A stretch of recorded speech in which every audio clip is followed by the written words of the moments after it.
through thick and thin.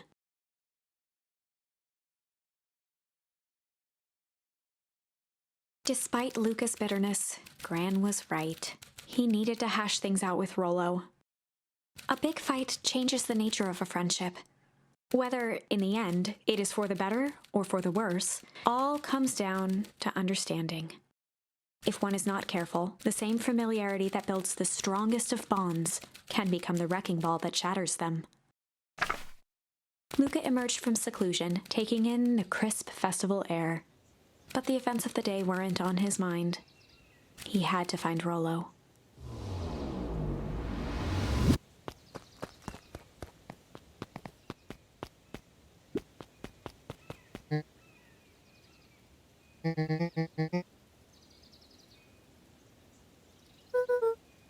Roxy rolled her eyes, shaking her head.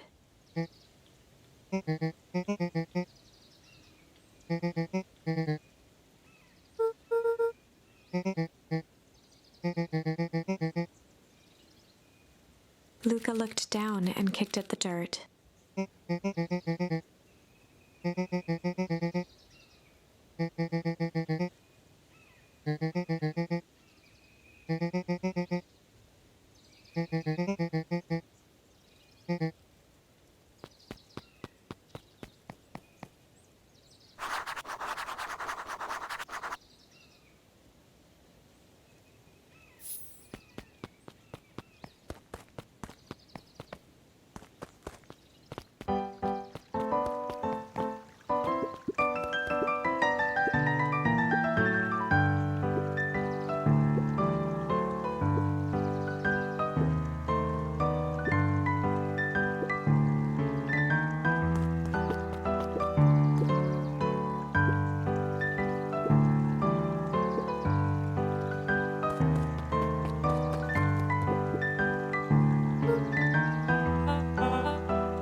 Mr. Kerr pointed to his grinning mouth.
Jeff was staring into the distance with a wistful look.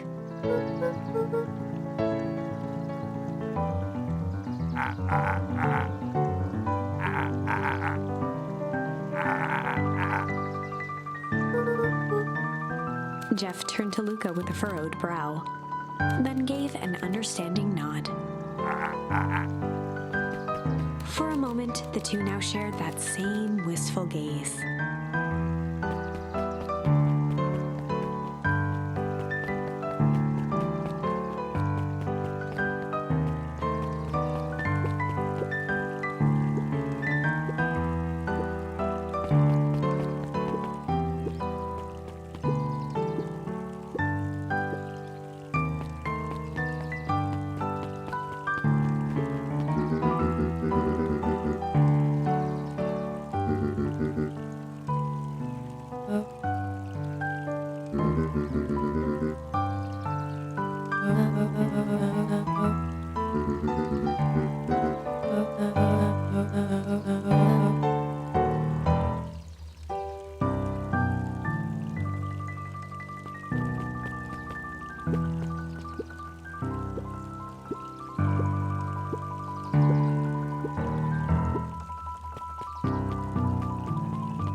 Griffin looked away suspiciously.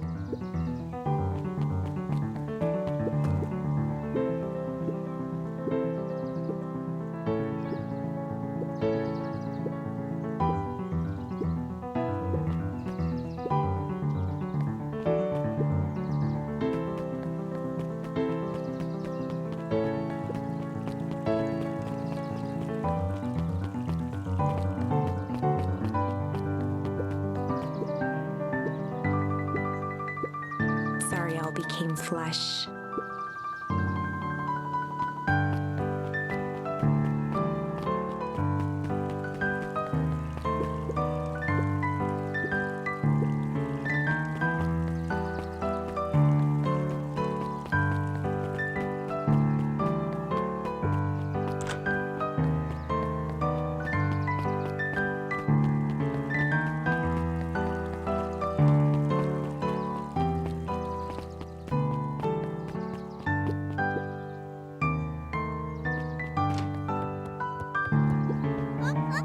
Kato's eyes lit with excitement.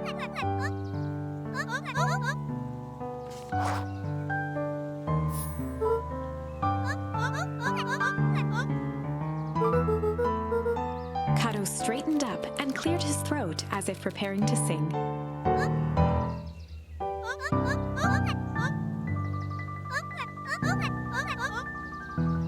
Kato stared at Luka eagerly.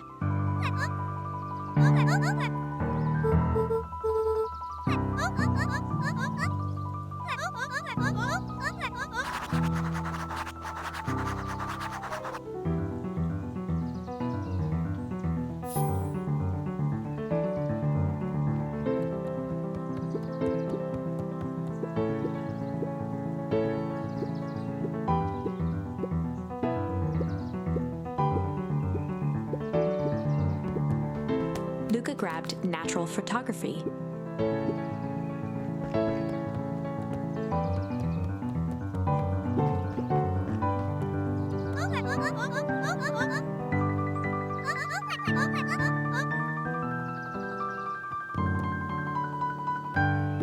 Luka grabbed the 5 pillars. Luka grabbed the issue with. Luka grabbed. There were rarely any simply a variety.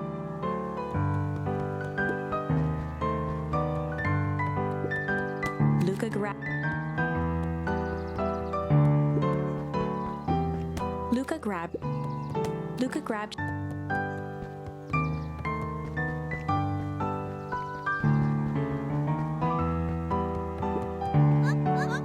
Kato removed his book from the desk and replaced it with Luka's, turning on the lamp. As he slid the book under the purple light, 2 words glowed. The Adventures of Hank Atomic, Issue 5. Luka clicked his tongue with recognition.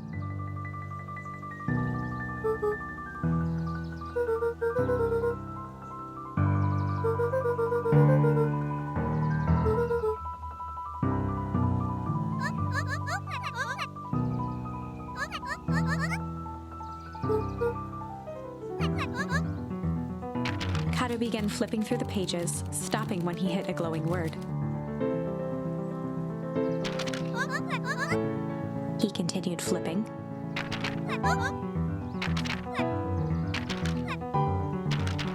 Reaching the end of the book, Kato looked up.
Before Luka could finish his sentence, Griffin handed him a corn dog.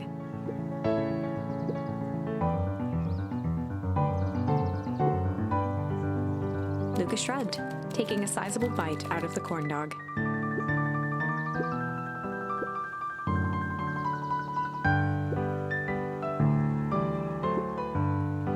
Luka tongued at his cheeks, feeling something rough between his teeth. He reached into his mouth and pulled out a slip of paper. He shook off the bits of corn dog to read the slip.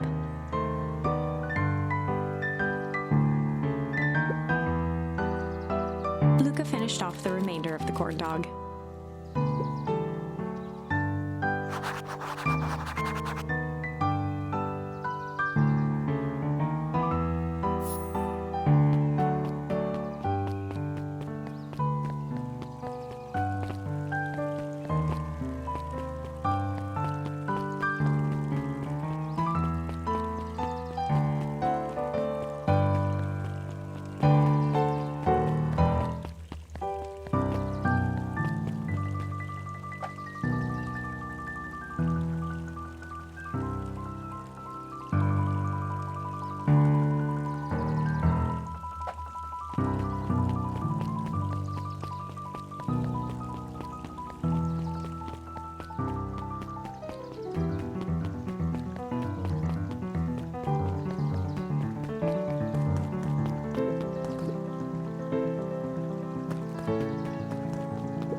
The Valentine mansion loomed over every other building, both figuratively and literally.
his hands around sarcastically as he began.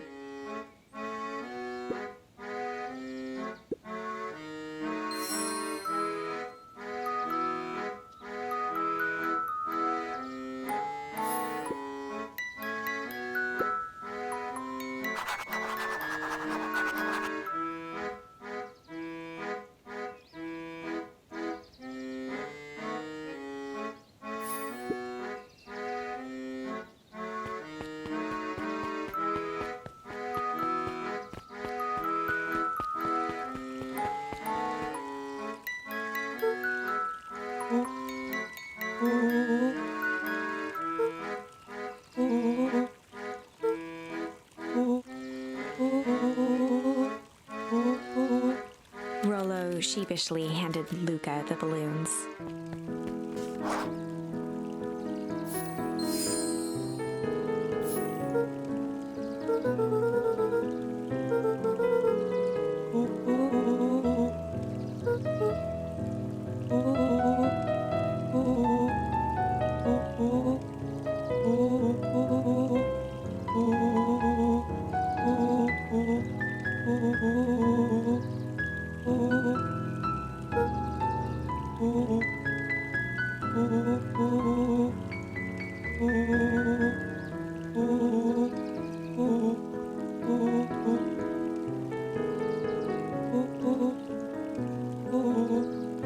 Luka threw himself at Rollo, hugging him as tightly as he could.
Rollo handed Luka an unopened letter.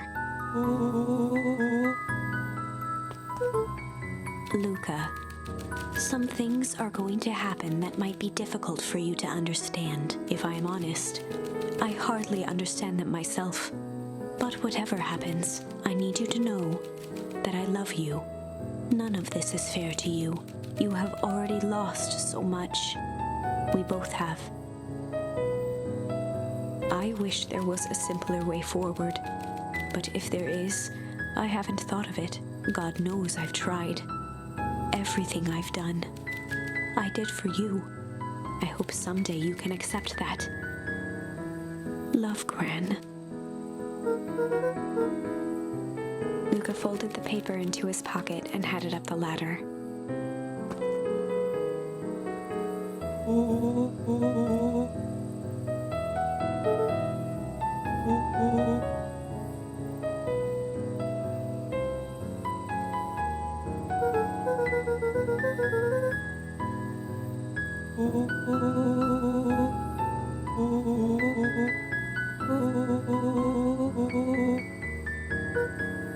Luka was at a loss for words. But that was fine. Words aren't always necessary.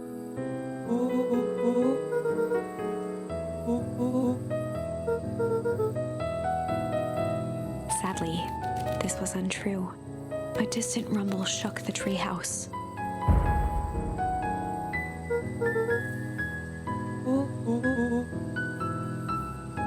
It was not fireworks. It was something the boys couldn't possibly comprehend. something as old and cruel as...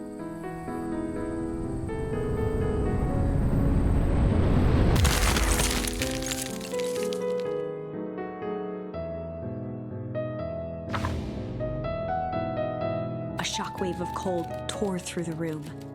A bitter, unfathomable chill. Before they could react, it encased them in ice. Two boys, reunited by friendship, only to be cruelly separated by a malevolence beyond reason. And so, our story ends on this melancholy scene. In a silent treehouse turned statuary, in a town brought low by its secrets, sits a pair of friends, alone, together, for the rest of time. The end. No, that can't be the ending. It simply can't. I won't accept it, and I hope you won't either. There are more endings, more possibilities. I can feel it. We are just going to have to sort through them all until we find the one that fits.